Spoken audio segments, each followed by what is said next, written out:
Alisa, hey, congratulations. Third season of the Proud Family, louder and prouder.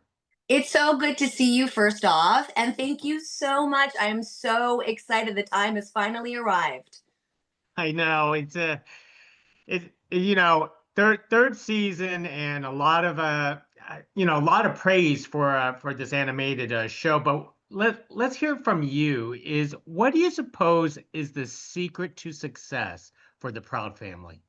I think honestly, it's just all about keeping the vibration uplifted with love and light and keeping the laughter going. What's been amazing about being a part of the Proud Family, Louder and Prouder since day one to present now is seeing the tribe just really grow and come into themselves. And also all the different storylines that we've been able to embark on, whether it's about the LGBTQ community or activism or just literally topics that are happening in the everyday world that allows new viewers and existing viewers to be able to sit down, put their phones away, and really just hone in and make it a co-viewing family moment. And this new season is filled with international escapades, adventures. We get to travel, and the guest star list goes on and on. We have reoccurring people that are coming back, and we are just so excited that the whole gang is finally here. You know, it takes a while to do animation, and we know the fans have been patiently waiting. And now that the time has come, August 6th is right around the corner, and we're just so excited. Now tell us about the evolution of LaCienega, for the past three seasons. I don't want to say that for the past 25 years, but obviously there has been the evolution of this character, right? It has, and it's been an honor to represent her for the Latin community and to also just be a part of the vibration since day one. I have really grown to be La Cienega. I kind of call her a little bit of my alter ego. She has really become just a beautiful young woman. She went from literally being a tween to a teen now, having her quinceañera in the past seasons, and now just really becoming a beautiful young woman. Of course, she's always, dealing with her same antics, and she's always kind of getting into little things left and right. But the core thing about us girls, when it comes to Penny and Dijonay and Zoey and myself, La Cienega, and now Maya and the rest of the crew, is we always learn our lessons and we always have a full circle moment. And that's what's beautiful and makes us the tribe that we are at Disney. What about your personal journey for the past 25 years voicing La Cienega? I mean, for her, she's a forever 15-year-old, but for you, this is more than I want to say more than half your life. It really has been. I mean, first off, I'm now a new mom. Well, not so new. My daughter is almost 4 years old, Rosemary, and being able to have full circle moments now that I get a chance to sit down and watch a show with my daughter and my family is the biggest gift that God and the universe can give me. Also, the fact that La Cienega is a doll and a figurine. And so I wish my mother, God rest her soul, who's in heaven, could see this moment now. I've been in this business since I was a little girl, starting in kids programming. And it's been just an honor now to be a mom and to be a part of that frequency. And I love being able to be a part of children's programming because, really, honestly, with everything going on in the world, all we need is that love. And that's what's great about the Proud Family, like I said, is that it's a show for everybody, whether you're 6 to 60 or 8 to 80. The family could sit down and really have a good chuckle and laugh and maybe learn something new. How do you keep the voice consistency of that higher, voice of La Cienega?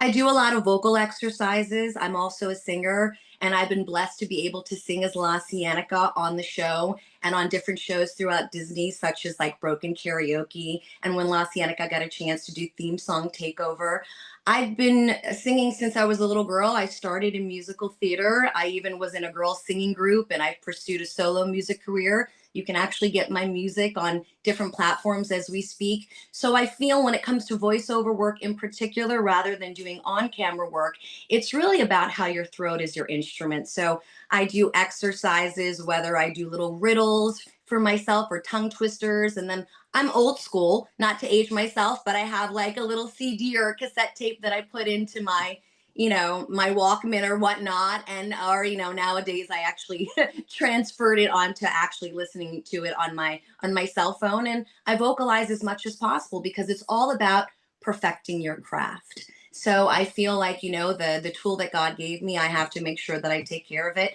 because voiceover work is actually really hard. You have to give 100 million of your percent when you go into the booth. And yeah, it's just been so rewarding. And I'm so excited that the show is thriving. And I'm really excited for the launch of the season. Yeah, we're all excited for it, and I want to credit to the success is the fact is that there's cultural representation, and you represent the Latino representation on this show. But if you could correct me if I'm wrong, LaCienega is Puerto Rican, and She's Mexican, and okay. she's like a like Afro Latina. She's Mexican. She's mixed. She's a little bit of everything. I call myself the United Nations. So I'm Irish, Italian, Dominican from Nueva York, but I live here in sunny California. And so it's been awesome being able to play a character that is of Latin descent because she represents the masses. La Cienega is for all of the Latins aside from, just the beautiful, I think if I'm not mistaken, I feel confident she is Mexican and she might be mixed with a little Afro Latina, the way that she was described from the original breakdown when I started from day one. Yeah. So she represents a little bit of everything. Now, because of this representation, the third season, we're talking about international travel. Can you tease us, some of this international travel and how Lessiniga actually applies to that this season? Well, of course, all the friends have to be a part of all of the antics and the fun escapades. But what I love about this season is, yes, they get to do an international traveling. It's kind of like a two-parter episode where they go on wild adventures, and then Dijonay, she gets kidnapped. I could give you a little tidbit about that. And then, of course, you have Trudy that tries to. Help in some capacity. And are things going to go wrong? Are the friends going to be able to help save the day? You'll just have to wait and find out. I can't give too much. What I'm also excited about is some of the other storylines that are transpiring. Like one of my favorite ones that are going to be out later this year is called Oh Mother, Where Art Thou? Where it's actually about Maya's character, Kiyu Palmer's character, where she searches for her birth mother. And with the help of Penny and her friends and whatnot, they find out some information about the woman's true identity. I mean, all of our different storylines really hit topics that are close to home. I think everyone can relate about finding a parent out for the first time, whether you're adopted or maybe you were raised by a single parent and didn't know another parent. The topics that we talk about are endless, and the friends are always there to help uplift the vibration. So just stay posted because La Cienega is going to be in there along with all of the other crew helping out and being part of all of the fun adventures. Do you get to have a chance to sing again? You'll just have to wait and find out. They always allow La Cienega to sing somehow. So wink, wink. You'll just have to see. And I'm also curious because your La Cienega collection has been going on for many years. Is there an item out there of La Cienega that you haven't collected that you wish you could get?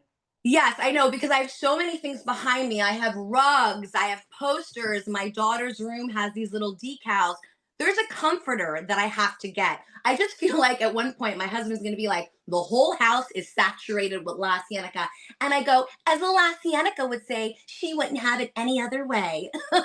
So, as much as, it might be sometimes a lot going on. I am just honestly in awe of the fact that we have all this amazing merchandise that fans can get it and represent it in their home, in their office, on their book bag. I mean, it's endless. It's been so much fun to see how it's been thriving and so magical, and I just have been having a blast being part of this frequency.